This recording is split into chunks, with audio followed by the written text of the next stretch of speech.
tell me a little bit about how this, to the best of your knowledge, how this detransitioner movement began and how big it is right now and how it is they're communicating and what that's like for them. Well, it's women like Chloe Cole, and it's there's a number of people who come out of the ideology, and there's real titans and leaders. There's a man named Corey Cohen who for years has been testifying against Title IX and men and women's sports. And he was also seduced when he was very young on the internet, divorced parents, went through hormones and all the surgeries and everything else, and has come out of this ideology as well. But he's now, I believe, in his 50s, late 50s, and another just beautiful human, right? It's men like that. And he still, in many ways, because his body has changed for so many decades of this,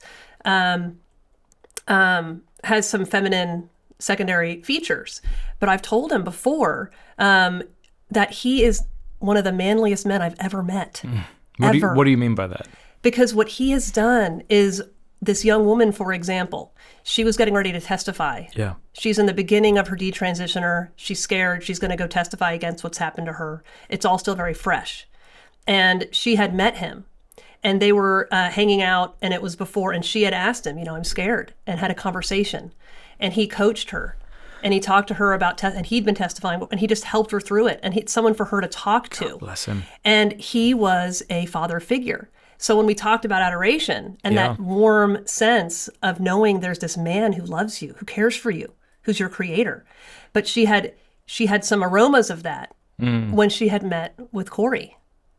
And that she could, you get these little trails God gives you to help to prepare you for the true encounter. But this is a man who has also taught her the Father's love and a brother's love and the true relationships you can have with people who do truly care for you. And so Corey... That's great. I heard somebody say, and I think this is right, that, what's the genius of masculinity? And I think it's something like strength on behalf of others, for the sake of others. And for that's women, what he's doing. Right? Yeah, protecting beautiful. women. Yeah. And so what does he do? He's an activist. He testifies. He shows up at events. Corey showed up at the Eucharistic Congress, okay? And he held up a transgender flag, and it's like, and he had some message on it, I can't remember. And he had people come up to him saying, to talk to him. And he had said, well, what are you doing at your church to help these kids? What are you doing? And he was at the Eucharistic Congress to hold accountable Catholics going in at this big, prom for Catholics to say, what are you doing about transgender? So he continues to show up and be provocative and to get people provocative ways. And it's very masculine because he's out there defending femininity. He's out there defending children. And what is a better, more masculine thing than to do what you can to protect women and children? This is going to be a fascinating Netflix documentary in 20 years from now, once we all realize how demonic this whole thing was, to see this crazy story of let's mutilate our children and tell them they are what they aren't. I mean, how psychotic is that? And how unloving is that?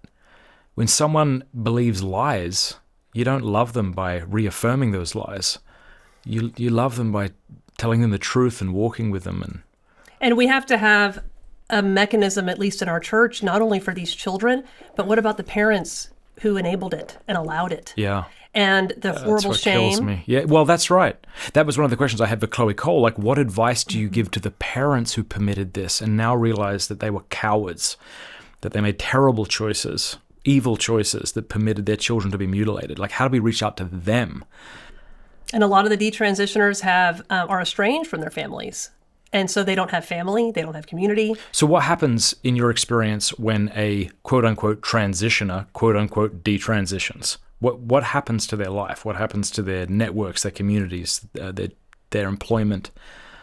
I mean, it's different for the different people I've met. A number of them have lost their jobs for sure and sort of have to start over. A number of them become therapists and social workers, and I represent a number of detransitioners who are now therapists and social workers, and they get their medical licenses challenged, they get slandered all over the press. They get lawsuits against them if they happen to live in a state that might have a law that says that conversion, quote, conversion therapy is illegal, trying to accuse them of conversion therapy. I mean, they're attacked. Their livelihoods are attacked. And so they can't afford to represent themselves. Yeah. They're slandered and libeled. But there's a whole world of people that are fighting this. And one thing that Dr. Heim, the surgeon whistleblower, that he's been able to really do is be a part of this movement and connect a lot of people. Yeah. And so a lot of these people are now connected to one another through what Chloe's doing, through what Dr. Heim is doing, through what Corey has been doing. And so there is a community, a true community of real people. And there's been coalescing around them. I have a number of clients who are just oil and gas clients, but they have donated to a legal defense fund to represent these guys, the little guy against the big industrial complex. That's the transgender industrial complex. And so there are, God always gives us just enough. So I wouldn't say that we have this huge infrastructure and we have everything we ever needed. No, I still get people who call me where I don't have the resources to represent them, and I have to call and say, we have these people, and can someone donate? I mean, we're really trying to continue to build. I think Dr. Heim is very interested in starting a nonprofit where he can be someone who helps fundraise and then create turn his legal defense fund into one for others that speak out as whistleblowers, as doctors, as detransitioners, as therapists, and to create that infrastructure. And that's something that I'm hoping to help him do.